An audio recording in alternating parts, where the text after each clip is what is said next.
Well, welcome. Good morning. It's great to see all of you here. 11 o'clock is not a usual hour for an event like this for us, so if that means that we have professors teaching empty classrooms, I guess that's the cost for today. But glad that you could all be here. To say that the results of last Tuesday's election caught a number of people by surprise is to make a rather large understatement, I think. But now we are where we are, and I suppose one way of framing this today's discussion is, where exactly is that? How did we get here? What lessons can we take at this still early stage in terms of understanding how the election outcome happened? And what can we project going forward here, either as a matter of law or policy, as new issues come to the fore, as the government in waiting during this transition period starts to make early steps towards taking shape as well. Any event like this deserves to be paid attention to in lots of different ways, and as you know, we had more than one session last week drawing students and other members of our community together to engage and talk about this. We will continue to do that. Students, I want to let you know that tonight we'll host another sort of open mic session, as it were, at 5 o'clock in Vanderbilt Hall, room 210. You're all invited to that, and hope, if you can, that you'll make time for it. But let's get started today. I will briefly introduce each of our speakers, starting with our wonderful guest, Rachel Maddow. Welcome back to the law school.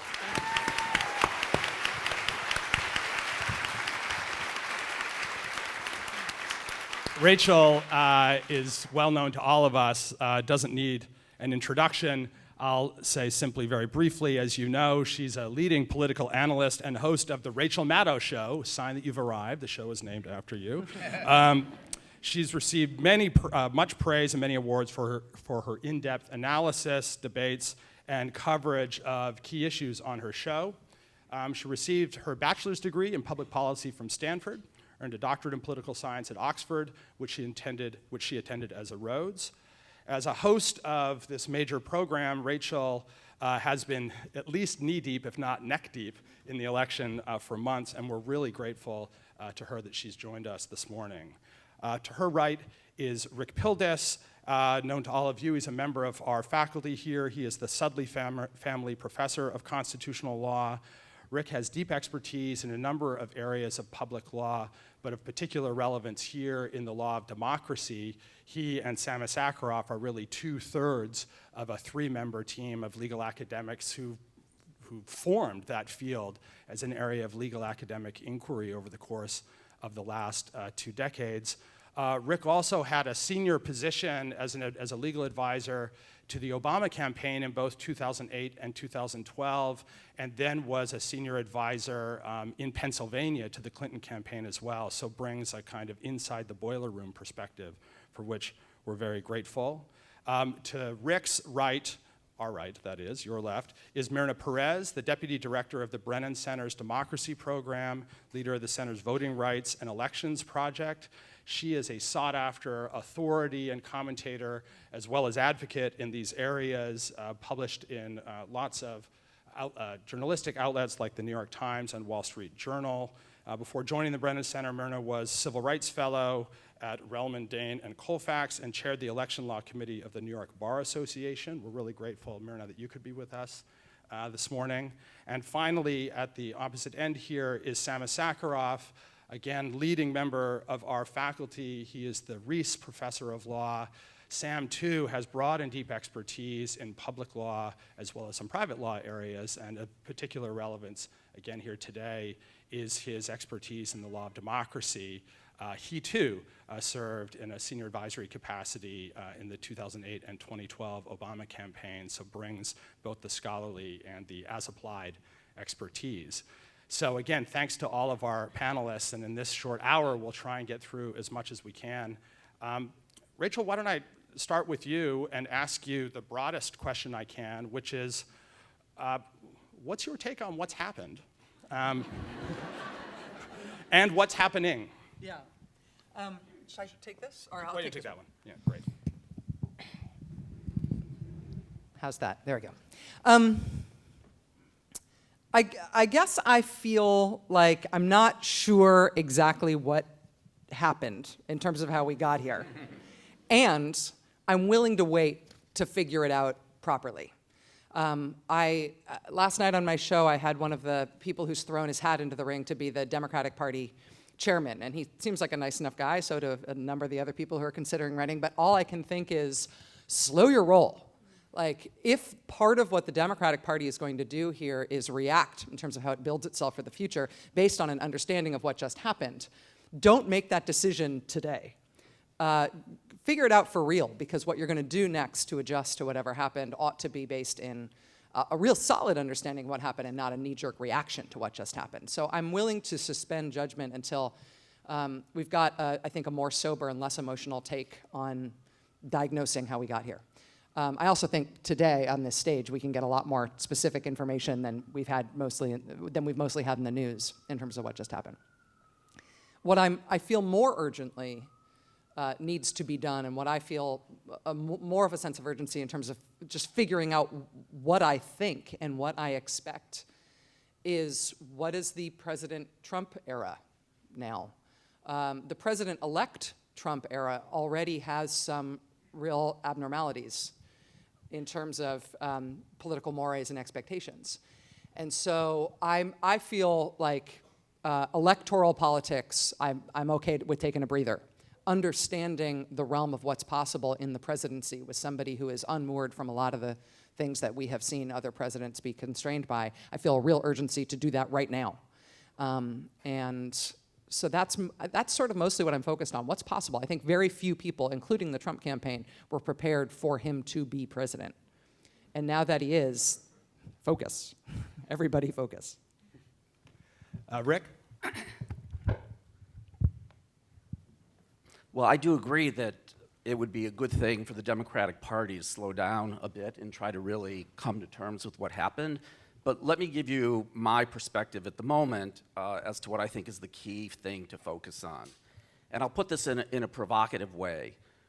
What has to be explained, what has to be understood, is that millions of people who voted for a Jewish socialist and an African-American Democratic candidate, in many cases twice, turned around and voted for Donald Trump in this election. Here's some data. Of 709 counties that Obama won twice, Donald Trump won 30% of those counties.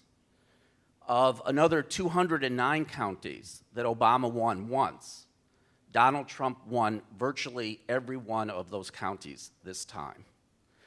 The issue for the Democratic Party going forward shouldn't focus only on what happened in this particular election and debates about small margins in this state or that state. Of the 99 state legislative chambers in the United States, 66 are controlled by the Republican Party.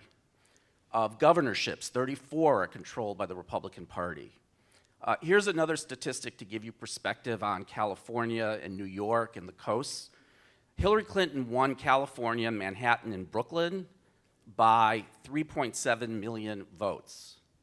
That means she lost the rest of the country by 3 million votes. A state like Iowa, which Obama won twice, she got beaten in badly, lost Ohio by 450,000 votes. And there are Democratic candidates in places like Missouri, the Democratic candidate Kander facing a powerful incumbent who lost by 3 points in Missouri, while Hillary Clinton lost Missouri by 19 points. We saw in the campaign, in the boiler room in Pennsylvania, 3-hour-plus lines of course, in some parts of Philadelphia, but in rural counties throughout Pennsylvania. If you look at the data on exit polls, people who say they are better off now economically than a year ago, 78% voted for Hillary Clinton. People who said they're worse off a year ago economically than today, 72% voted for Donald Trump. Now, I think those are the deep structural facts that the Democratic Party has to begin to come to terms with. And what it fundamentally means is that the white working class, which is more than 40% of the electorate, abandoned the Democratic Party in this election. Hillary Clinton was Mitt Romney in this election to those voters. That's my kind of perspective on this. So let me just stop with that initial thought. Great. And turn it up. That takes some sinking in. Myrna, both your take on what happened, and perhaps you're uniquely well situated to give us a sense of whether some of the kinds of voting rights concerns we might have had around this election in fact manifest themselves, or the extent to which they did. But then also, if you'd like, looking forward, in your world, what are the issues you expect to be focusing on going forward, taking Rachel up on the point that we need to be looking ahead? Thank you so much. Again, I'm Mirna Perez. I direct the voting work for the Brennan Center for Justice. We're a nonpartisan nonprofit affiliated with NYU School of Law. In terms of analyzing what happened, it is clear that we need to do some more study, but I think there's a few things that we do know. One, not enough people participated, period, right? We can talk all about, parties not being strong, people not liking, the candidates, et cetera, but structurally, the infrastructure problem I think we have is that way too many Americans, for whatever reason, sit down and don't show up to vote on Election Day. And I think that is something that people in this room and something that people in this country need to grapple with if we, in fact, want to be a country that is robust and participatory and welcomes all of the voices in this very rich and diverse democracy. I think the other thing we need to do is figure out where our infrastructures of democracy have failed us. We are in the 21st century, we are the best democracy in the world. It shouldn't be the case that we have people waiting in line for 3 hours. It shouldn't be the case that people are worried about Russians hacking the computer systems. It shouldn't be the case that people are worried that our machines are going to be flipping and not not being an accurate barometer of what it is that people want. It shouldn't be the case that we have poll workers giving people misinformation about what the state of the photo ID law is in Texas. It shouldn't be the case that self-appointed vigilantes take it upon themselves to police the polls because they don't trust the poll workers to be making sure that the system is transparent. And one of the things that I think was so problematic about this election is that we had, from all sorts of corners of the country, a general distrust and lack of confidence in our system. In addition to the rigged rhetoric, we were dealing with the Russian hack scare. And that's not the kind of thing that, one, we should be dealing with, and two, is not going to be inspiring people to participate or to trust the outcome. I mean, right now, people are talking and revisiting the Electoral College. Irrespective of your view on the Electoral College, when we have a system in which people can look and see that the popular vote didn't get reflected, people are going to distrust the system. And so one of the things that I'm hoping that we do is actually look at our infrastructure systems, and I'm hoping that there were enough voices on all sides arguing that this needed to be redone, that might be one of the narrow areas that we can work on. And that's not going to fix everything. That's not going to fix the disaffection. That's not going to fix the fact that a lot of the people that I think, Rick, we're talking about are just generally concerned about the browning of America and their stake in it and their status in it moving forward. But I think that's a good place to start, because if we don't have people trusting the system, they're not going to trust the outcome, and they're not going to be able to work constructively in trying to change it. In terms of moving forward, I think my agenda, even though the study isn't done yet, I think my agenda is pretty clear. One, I need to protect and preserve minority voting rights. And I think we have a narrow window to do that. We have some laws in the books that allow us to do that. We have a judiciary that hasn't completely turned over yet. So for the time being, we have some really important cases that are going to be going up to the Supreme Court. I'm going to try and get them out of there as quickly as possible. That way I am braced for a change in the judiciary. The second thing I'm going to try and do is work on how is it that we instill confidence in our election system? What sort of tweaks do we need to make in terms of the infrastructure? And then three, I'm going to try and figure out what sort of reforms that we need to do to try and get people participating. I think one easy target is trying to change some of our country laws on people who are disenfranchised because of criminal convictions. Certainly, we have almost 6 million people in this country that can't vote because of a conviction in their past. That would be an incredibly big voting block if we were able to get those people engaged and participatory.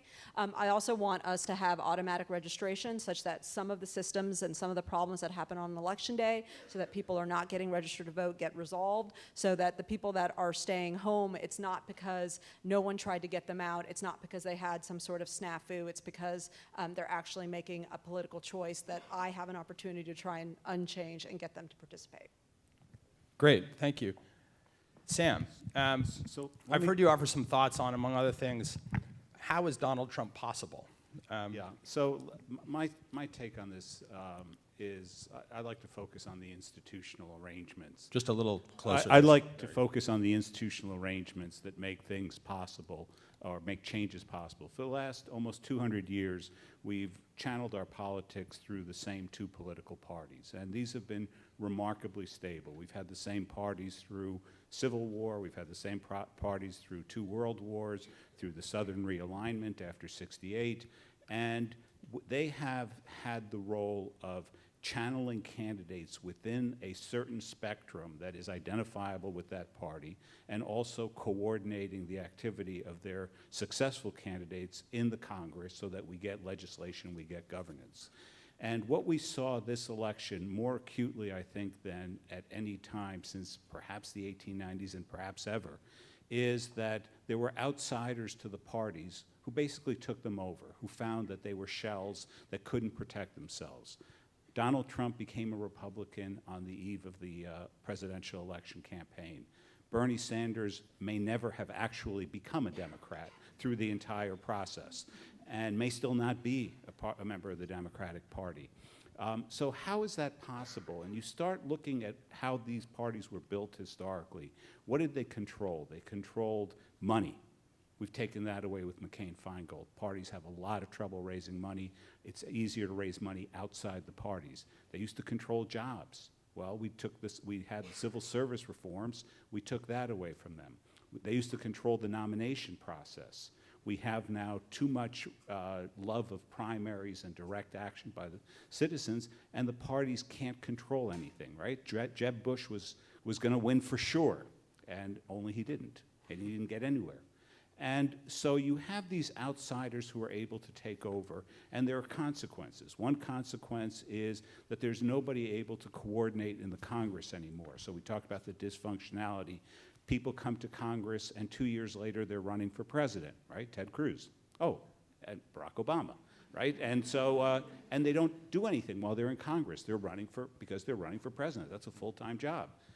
And so that's one institutional actor that has failed us. And it's going to be interesting to see how that plays itself out. Now, one more thing about that institutional actor. It used to be you got elected president, and the first thing you did was you turned back to the institution that put you there, the party, to help populate your government, to help put the people in place who had some kind of subject matter expertise, who ran Senate committees, who knew something, who were the staffers from inside the specialty committees in the Congress. Donald Trump has no connection to the institutional Republican Party. So this is the biggest crapshoot we've ever had of a president coming into office, because we have no idea. We have nothing to ground institutional details on. Let me say something about one other institution that I've been thinking a lot about recently, particularly after Trump won Wisconsin, Michigan, Ohio, Pennsylvania. We're talking about the industrial heartland of America.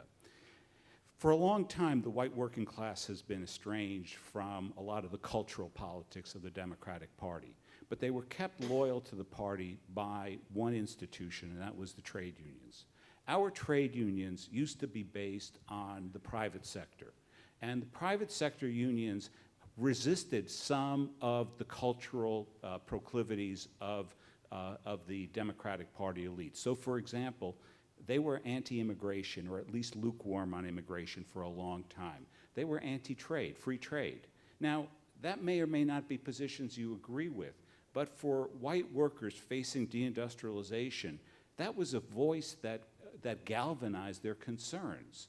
And so long as that was the institutional actor, and that actor was affiliated with the Democratic Party, that was a channel into the Democratic Party politics for those folks. Now what is the union movement? It's primarily public sector unions. Public sector unions don't care about immigration. It doesn't matter. It doesn't matter because it doesn't threaten jobs. Jobs are irrelevant. It may threaten, may change who gets them. And public sector unions don't care about immigration, about free trade either. It's just not an issue. So for a white working class looking for a vehicle to get out, there's no organizational, institutional vehicle. So what do? You get Brexit, right? You get just a Facebook, Twitter-driven account of politics of anger. You've left me behind. And these failures of institutions, I think, are the most threatening thing going forward because we don't know how we're going to reconstruct them.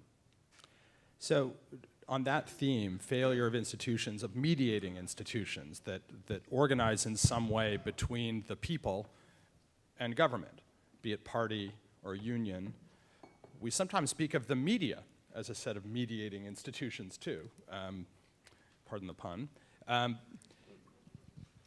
Rachel, you are certainly among us here on stage uniquely well situated to give us some reflections on what role or roles you think in retrospect the media played in this election cycle, and maybe going forward, what role you imagine it playing or attempting to play in a Trump administration.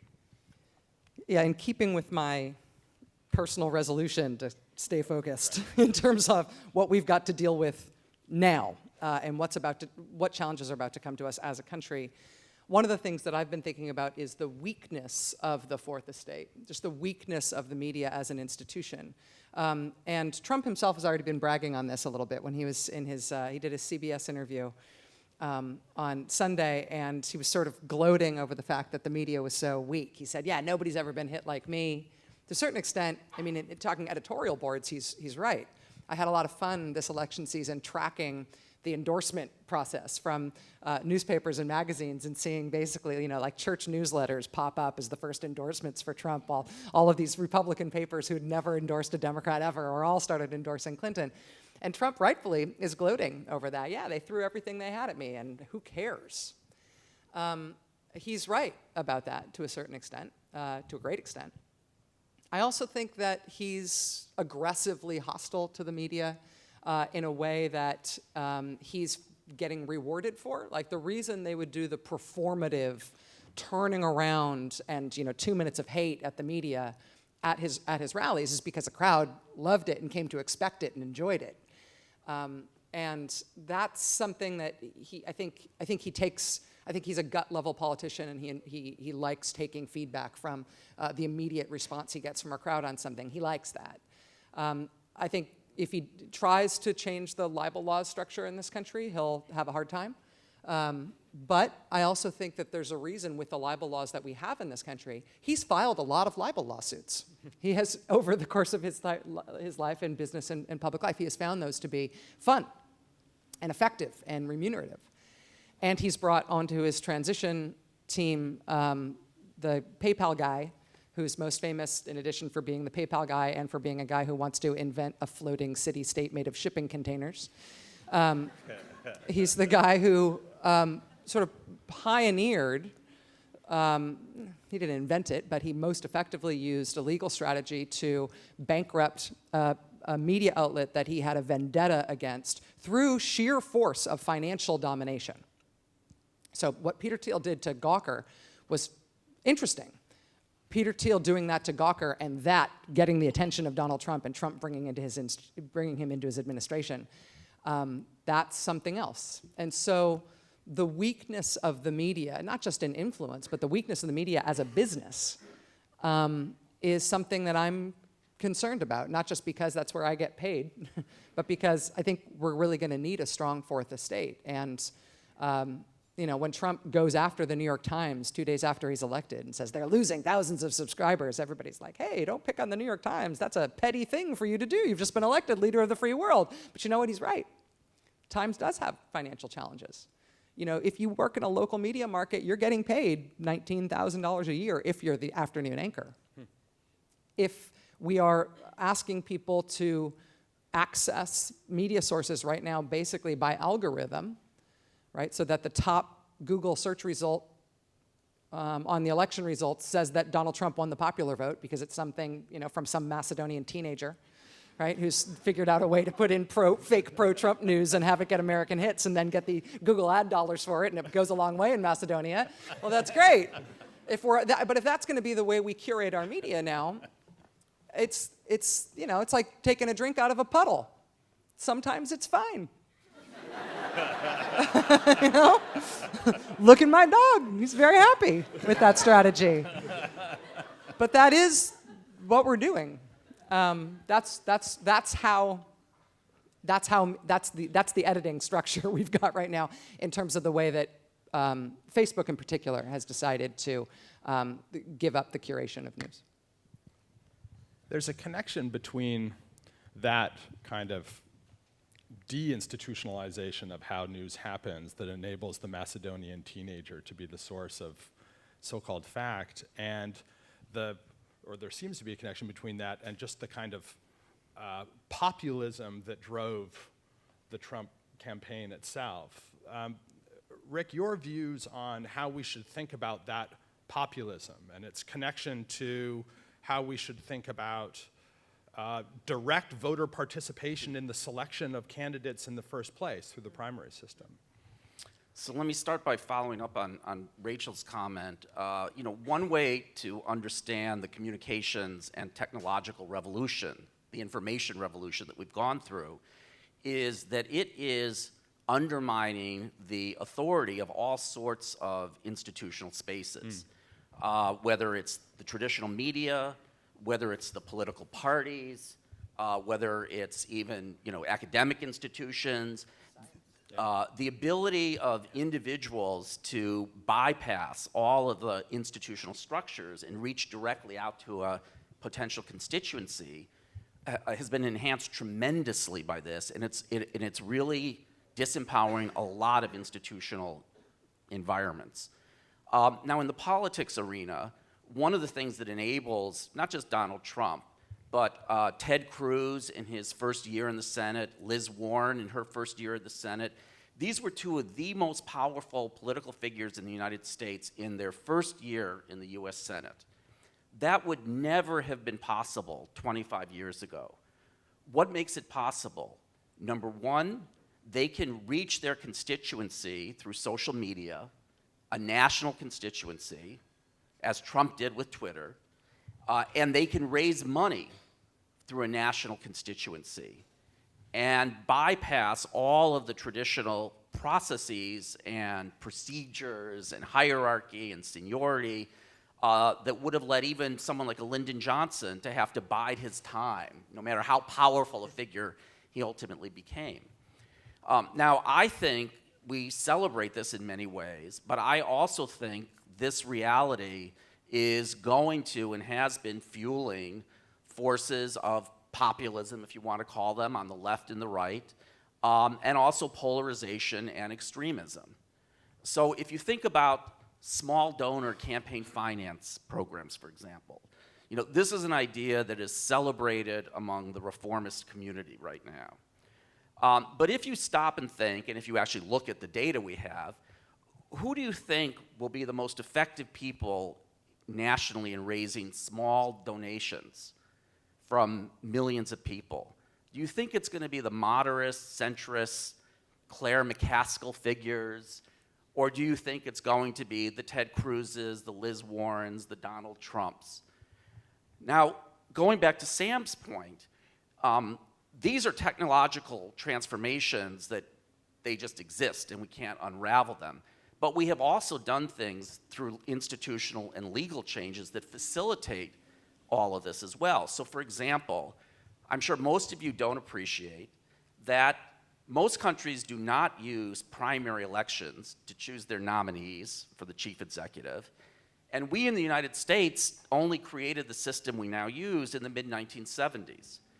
And it's a system that, as Sam said, enables independent free agents like a Trump or a Sanders to kind of hijack the party label for their own purposes. And if they can persuade enough people in the primaries to vote for them, they obviously capture the nomination and potentially the presidency. What was the system we had before the 1970s? People think of it as a system in which, the terrible party bosses in smoke-filled rooms, controlled these processes. It was a lot more complicated than that. It was a system that tried to mix a role for primaries. For those of you who remember, there are famous primaries like John F. Kennedy winning the West Virginia primary, proving he could be a credible candidate for president. It was a mixed system in which there were primaries, but they didn't dominate the control of who became the nominee.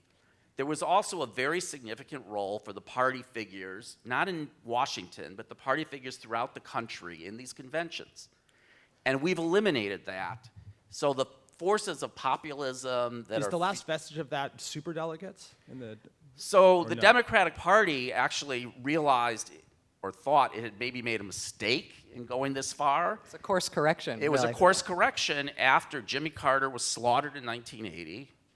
And of course, George McGovern had gotten slaughtered in 1972. And so the party tried to build back in a role for the party figures, and about 19% of the delegates to the Democratic Convention are now these party figures. The problem is, and we have gone so far in our sort of valorization of popular participation that no one knows if those superdelegates actually could ever stand up at this point to the winner of the primary process. I think it's very unlikely they could.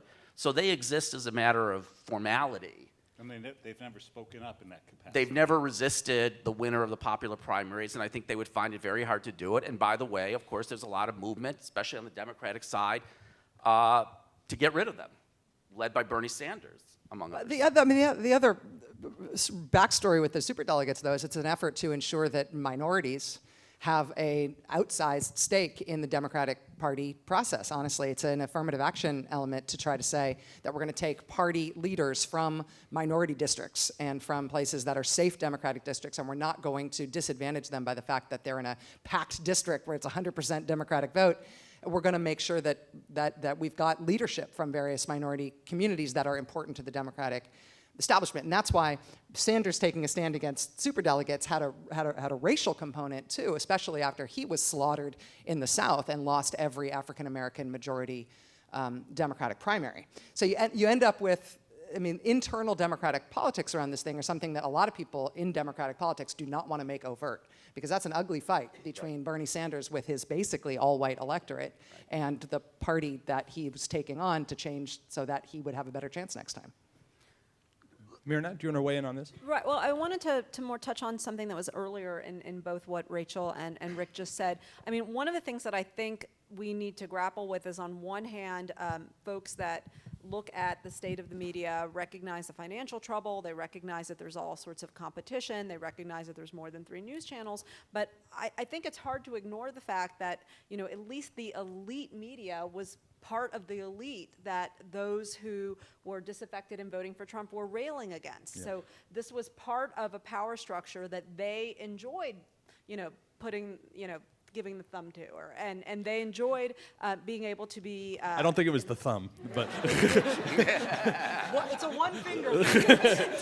Yeah, no, I've got a little kid, and I'm always like doing the mental adjustment for more proper ways of explaining things. And I think that we need to be grappling with that fact. I mean, if we want to have a media that is robust and a media that is able to be provide some of the sunlight and the transparency, we have to deal with them being part of the structure that disaffected folks are going to rally against. And I think at this point in time, it's going to be really hard to put the genie back in the bottle. Like, people have a taste of populism now. People think already that there's too many barriers between them and where they want to go. I mean, we can't turn on the news without hearing somebody else get upset about the Electoral College, or how many people, how unfair the senatorial allotment system is, et cetera, et cetera. And I think the actual path forward finding ways to make sure that everybody's able to participate and everybody's able to have a stake in it, because I don't think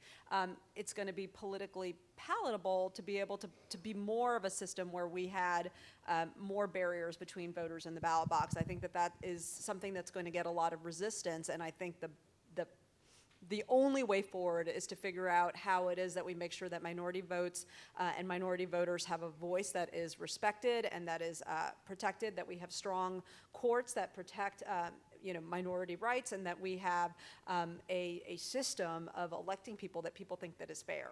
Sam? Well,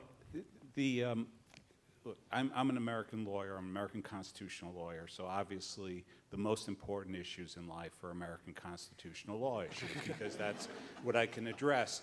And we can focus a lot on certain institutional mechanisms that seem unique to the United States, the campaign finance laws, which disabled the parties and then proved to be of no consequence in this election.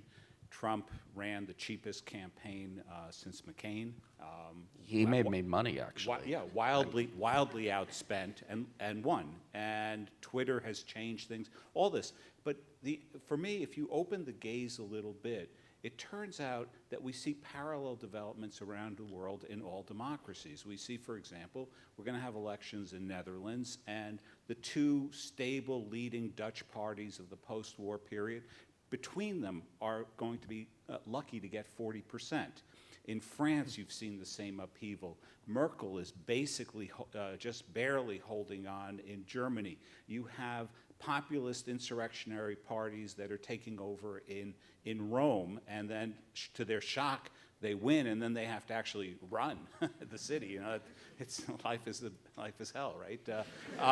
As somebody may well discover in Washington soon. And so what accounts for this? Well, it's a little bit different. It's a political reorganization. If you look at the distribution of wealth over the last 30 years, what you find is that every decile of the population has done better around the world. The bottom, China lifted so many people out of poverty. The top percentage is doing great all over. There's only one group that has not done well over the last 30 years, and that's the people between about the 70th and 85th percentile of income of the world population. Who are we talking about?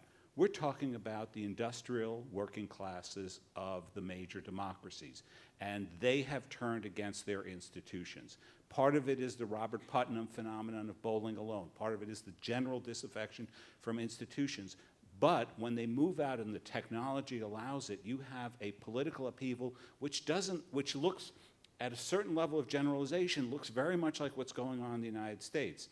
Now, here's a point of optimism. I'm from Argentina originally, and I spent a lot of my time in South America. South America led the populist insurrection. They took over everywhere. Venezuela, Ecuador, Bolivia, Argentina. And guess what? Like a virus, it passed. And the politics reorganized itself in every single one of these countries. So, I deal a lot with, many of you have been my students, including Myrna.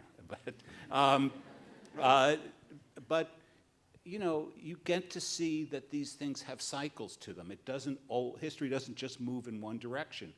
And maybe this will burn itself out. Maybe there will be a reorganization of institutional actors. It's just, at this moment in the United States, we're seeing so many institutions fail us that's what makes it so unnerving, and so it's very hard to say what's going to happen next. I mean, that's why we watch you on TV. I mean, for many reasons we watch you on TV, Rachel, but one of them is every day is wild, But can I, what you just said there, not about why you watch me on TV, but the part right before that, really freaks me out.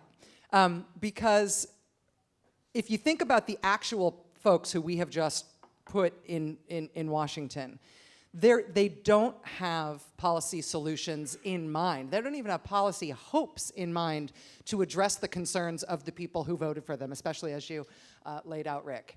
And so what are they going to do? Because we've got a 4-year term. And I think the one greatest spontaneous moment that has happened since the election results came in were in Donald Trump's victory speech, where he said, "So we'll see what happens over the next 2 years, 3 years, 4 years." Could be 8 years. You could see him scare himself with the news that he had to be there for 4 years. But because he doesn't have policy prescriptions in mind to answer the needs and the desires and the sort of the pain of the people who put him in office, he's going to have to come up with something else in order to keep people either distracted or on the hook. Let me just put And I'm worried about what he will invent. just to compliment that, there were many people, but I was among them, I heard many others say, anticipating a Clinton victory, say one of the things they worried about most is that the day after she won, there might be some temptation to say, whew, we really dodged a bullet there, and to forget rather quickly that there would still have been this very large part of the electorate that's very, very angry, that is not seeing any progress on any of the sort of measures that Sam has laid out. And now what happened is they actually got their candidate. Can I just add But one- if they don't Can get I policy, respond? Can I add one can I- thing to before Sorry. Rick, just- So we're going to go to Rick and then back Okay. to Sam. Yeah. So I'll give you a somewhat optimistic view and also a pessimistic, possibility. So the optimistic view is what people want in politics or from politics is, yes, partly material, an improvement in their economic position and the prospects for their kids. But we always underestimate, I think, the extent to which what people want is also a sense of inclusion, a sense of dignity, a sense of being respected by the system, a sense of being heard by the system. And when you listen to what these people in the Rust Belt say, they feel they have been, completely ignored, they've been invisible, they've been humiliated, they've been condescended to. And the very fact that they believe Trump sees them, hears them, listen, that itself actually may go a certain distance to satisfying some of what is driving this. I think the best book to understand what's happened is called The Politics of Resentment, which is about Wisconsin and what's happened in Wisconsin. If you read that and listen to what these people are demanding, don't underestimate the cultural or psychological side of it. Now, on the economic side, there are things Trump can do. They're not large. Obviously, with respect to environmental regulation, coal country is going to be better off in terms of jobs over the next decade, maybe, than they otherwise would have been. They're on a losing long-term cycle, but it's a question of how fast or how gradual that happens. And there will be, presumably, a lot of spending on bridges and tunnels, and maybe that'll help some. But the dark and pessimistic side to worry about, which maybe you're hinting at, is that if he doesn't deliver enough for these people, Trump is going to look for people to blame or institutions to blame, to scapegoat. And, that is a very frightening prospect if these people feel he hasn't delivered for them. Trevor, I was going to go back to your point that about dodging a bullet, because I think that got the issue exactly wrong in every way. No. The sense that if Clinton had won, we would have dodged a bullet. Right. Because to me, what's the most frightening development is actually not from my perspective, is not that Wisconsin and Michigan went for Trump. It's Brexit. Because I always thought that in order to galvanize this kind of populist anger, you needed a charismatic leader in charge, right? So I'm from Argentina, and without the image of Peronism would be impossible. You could never have imagined something that put a chokehold on Argentine politics and development for so long without the charismatic figure, without Evita, without Evita's foundation. Oh no, we don't talk about that. But Brexit was a wake-up call because there was nobody in charge. This was just pure form, free-flowing anger, and it didn't need an institutional vehicle, except, of course, Cameron's idiotic decision to call a plebiscite on this issue. But it didn't need an institutional vehicle, and it didn't need a figure. And so the focus on Trump, right now, I think among a lot of Clinton supporters, it's, oh, Trump said this person's this. If you want to, going back to what Rachel said at the beginning, step back and and think about what this looks like going forward, you got to deal with this core of anger and this sense of alienation. And it's not focused on one person.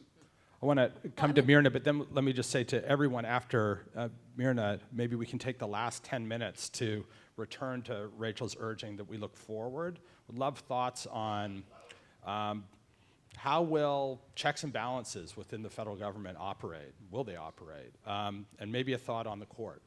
But Well, I mean, first to Myrna. I think in this conversation, we can't miss the question of race, and we can't miss the question of changing demography. I mean, part of what I think happened is, in fact, pure politics, the idea of infinite demand and scarce resources. And my fear is that we are not going to figure out how to satisfy that gap. And we need to figure out how we're going to get more of those scarce resources in the people that are disaffected, that are angry. The thing that was most scary to me is not Brexit, but the idea that there are middle schoolers in Michigan chanting "Build the Wall" to their Latino classmates, and that women wearing hijabs are getting threatened to get set on fire if they don't take them off. We can have a lot of conversations in this country about our electoral college, about our primary system, but we as a nation need to figure out the race issue. We need to figure out how it is we handle our changing demographics, and how it is we make sure that there's space for everybody to get the American dream achieved in a world where we're not doing a good job handling the technological changes or the fact that other countries want some of what America wants. And my fear is that folks are going to stoke that anger rather than try and solve it. Folks are going to be able to go straight to the easy scapegoating rather than actually thinking about the policies. And I think some of the folks that are being brought into the Trump administration now, or at least some of the transition folks, are people that exactly do that. I mean, Chris Kobach, Secretary of State of Kansas, a former professor of mine, he was the one that wrote the Arizona bill that was largely found to be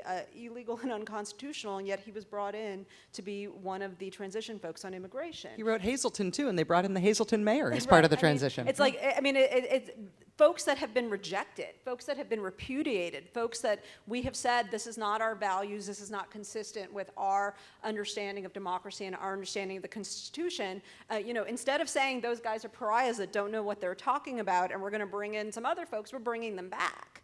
And so I do think we need to be thinking like long term about how our institutions work, but we're not going to fix any of those, I think, unless we grapple which something very much in front of us, which is that the country's demography is changing. So, the way forward. Thinking about the government itself, at least for the next 2 years, President Trump will have his party, if we can think of him as a Republican, in majority control of both the Senate and the House. How free a hand does that likely give him? How should we think about checks and balances within the federal government operating, if at all? Rick? Thanks. You're welcome. Well, this is not that responsive yet, but it's maybe an interesting perspective for people to have on this. So our system was designed with the idea that these various parts of the national government would check and balance each other. As I've written about and is obvious to everybody, that system is totally different once we have political parties, especially the tightly coherent ideological parties, if they are anymore, but they look very polarized from each other, and Republicans are unlikely, just because they're in the House or the Senate, to be opposing Trump and investigating him and the like. There are other countries that actually give the minority party in power, the party that's out of power, control over various committees, like audit committees, investigative committees. It's a shame we didn't design our system that way and thought that the separation of powers would provide that, and it no longer probably does. It's hard to know which way Trump is going to go on a lot of issues. There are deep sources of resiliency in the American bureaucratic structure within the executive branch. There are thousands of lawyers One of the facts in the federal government is that in every part of the federal government, whether it's the CIA, the Agriculture Department, the EPA, there are so many lawyers' positions now. And a lot of the constraints on the executive branch come from these thousands of lawyers, as well as people who are deeply kind of connected to this tradition. I think the U.S. Supreme Court, at least in the short term, is going to stand up if it comes to that. I mean, there are contexts in which I can certainly imagine this court saying that the president has exceeded his powers. My concern there is less about the court, but what Trump might do in response to that. Because anytime any institution has stood in his way, he's tended to try to delegitimate that institution. And if he does that in the sense of not following a command from the U.S. Supreme Court, then we are really in the realm of massive constitutional crisis. But right now, there are all the worst fears of what a Trump administration might be, and there are much better scenarios about what that administration might be as well. And we have to see which direction this goes. So I think that the big challenge right now is to reconceptualize our institutional arrangement. So as Rick was just saying, separation of powers hasn't been working, and the Congress, regardless whose hands it's in, has been a fairly dysfunctional institution for the last 20 plus years. And one of the things that you notice from the court is that the court increasingly has been forced to confront executive unilateral action. It started with the Guantanamo cases under Bush. It continued with some of the Obama executive orders of the second administration. We may be very happy for that legacy of court doctrine that has developed on checks on executive power, precisely because the Congress is unlikely to be able to play its role as a checking institution. What are the other checking institutions? As Rick was just saying, the federal government, the executive branch, is an extraordinarily complex entity. We've taken away from the president the ability to appoint very deep into the executive branch. And so for a period of time, there will be lawyers who have come with different visions of what government power should be, what the aims of government power is. It happens to every administration. They come in there and they start railing against these goddamn bureaucrats. They don't understand what we're here for. Yes, they do understand what they're there for, and they're to slow things down. And so for all of you, many of you are first years, you have money from the school to go into public service, go in there. Be part of the institutions that have to be reconstructed at this point. Myrna was talking about racial exclusion, which is a terrible issue, terrible problem in the United States. What have been the mechanisms of racial integration that have best worked in this country? It's been government service. It's been things like unions, when you actually have workers join together for common enterprise. Those are the institutional actors that we have to start turning our attention to. And I think that, that lawyers play a huge role in this, including in the government. Myrna? Yeah, so I think moving forward, there are a couple things. One, we need to gear up for our defensive battles. We do them in the courts. We do that in case Congress decides not to be dysfunctional and tries to attack some bedrock statutory and other values that we hold. Two, we will fight affirmative battles in the states that we can. We look for areas of agreement on things that are not as political, or in areas that we can get big wins. We do that to get momentum going and to have more options for when this political season turns. Three, we don't forget our schools. If we're going to deal with some of the issues of resentment and deal with some of the issues of hate and deal with some of the issues of lack of understanding, we need to start really young. We need to make sure that our schools are resourced, our diversity programs are resourced, our anti-bullying efforts are resourced, our teachers are resourced, because I don't have a lot of hope that we're going to figure out how to deal with some of the macro issues, but I think if we can deal with some of the micro issues and some of the individual acts of violence and hate and exclusion, we'll be in a better place to gear up and be ready to try and make some of those more systemic changes when the political tide turns. Thank you to all of you. This hour, as I feared, has gone far too quickly, but I think it's been hugely helpful to hear these perspectives, both on what to be watchful for and vigilant about going forward, some perspectives on trying to understand where we are. I myself thought the point that I heard both Myrna and Rick to be making about the risk of a kind of scapegoating here to be something that we need to be deeply worried about. And that's Put one pin in just that point, Please. just for 1 second. Yes. One thing just to watch for, Trump has suggested that he's going to continue to do mass rallies as president. That's a new thing for us as a country, and if that happens, I think that's going to be a dark signal if that happens, and that's something to watch for, particularly if he keeps up the kind of personal attacks that he has on individual Supreme Court justices like Justice Ginsburg, if he continues to attack the legitimacy of protest against him, if he then starts holding intimidating mass rallies of his own supporters, we're into a different lane of American politics than we've ever seen before. Yes, indeed, but sadly not an unprecedented one globally, which is the basis for the concern. Thanks to all of you for being with us. Please join me in thanking